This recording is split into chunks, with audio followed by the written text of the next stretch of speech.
তাহলে পীরের বেটা পীর কেমন করে হয়? ওই পীরের কাছে যত ওয়াজ শুনেছে, এমনও তো হতে পারে পীরের বেটারাও তো ওয়াজ শুনেছে পীরের কাছে, হতে পারে কিনা?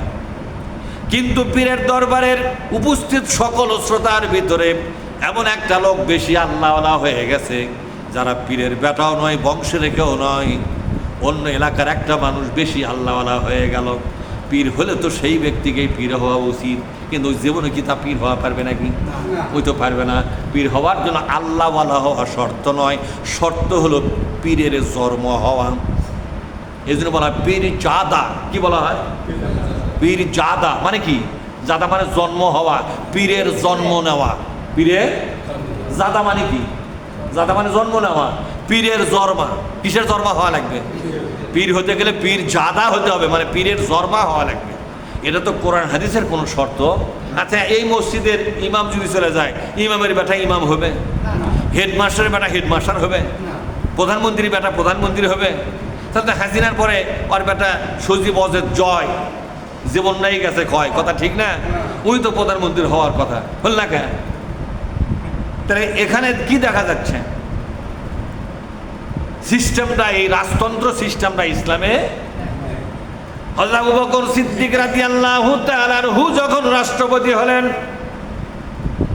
তিনি যখন অসুস্থতা বোধ করতেছিলেন, সাথে সাথে দরবার ডাকলেন, মন্ত্রী পরিষদ ডাকলেন, এমপিদেরকে ডাকলেন, পরামর্শ বৈঠক দিলেন।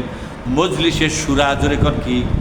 মজলিস শুরার বৈঠকে তিনি বললেন, আমাকে আল্লাহ পাক যদি উঠায় নেয়, তোমাদের কাছে আমার আবেদন হলো, খবরদার খবরদার, আমার দুই সন্তানের এক সন্তানকেও তোমরা খলিফা বানাবা না। আমার দুইটা ছেলে আছে, আব্দুর রহমান এবং আর একটা ছেলে। এই দুইটা ছেলে আব্দুল্লাহ এবং আব্দুর রহমান, এই দুইটা ছেলে একটা ছেলেকেও তোমরা খলিফা বানাবা না। যদি খলিফা বানাও, কিয়ামত পর্যন্ত একটা কথা কিন্তু জারি হয়ে যাবে, খলিফার বেটাই খলিফা হবে, যোগ্যতা থাক আর না থাক। এই সিলসিলা ইসলাম বন্ধ করে দিয়েছে। বিশ্বনবীর কাছে যে ইসলাম আমরা শিখেছি, এই সিলসিলা বন্ধ হয়ে গেছে।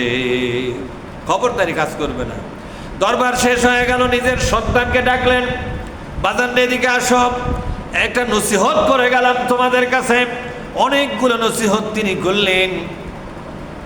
সর্বশেষ তিনি বললেন, আর একটা শেষ নসিহত হলো, আমি যদি মারা যাই, এখানকার দরবারের লোকেরা, সাহাবাগণ এবং রাষ্ট্রীয় কর্ণধার যারা আছেন, যারা নীতি নির্ধারক, যারা কি, যারা নীতি নির্ধারক, তারা যদি তোমার কাছে এসে প্রস্তাব দেয়, অবাজান রাষ্ট্র চালাবার জন্য তোমরা দুই ভাইয়ের যে কোনো এক ভাই দায়িত্ব নাও, তোমাদের চাইতে বেশি দায়িত্ববান এবং যোগ্যতম লোক আমরা খুঁজে পাচ্ছি না, দায়িত্ব নাও। আল্লাহর কসম দিয়ে বলে গেলাম, দায়িত্ব নিবা না, খেলাফতের দায়িত্ব তোমরা নিবা না।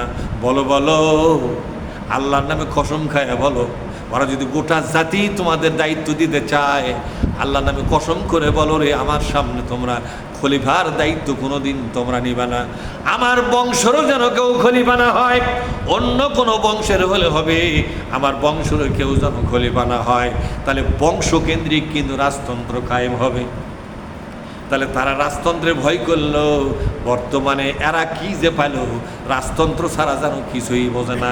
তার মানে ব্যবসা, তার মানে কি, মানে এই যে মুরিদদের crore crore billion million dollar, এই টাকাগুলো অন্য কেউ পীর হলে তো টাকার স্রোতটা সেই দিকে যাবে।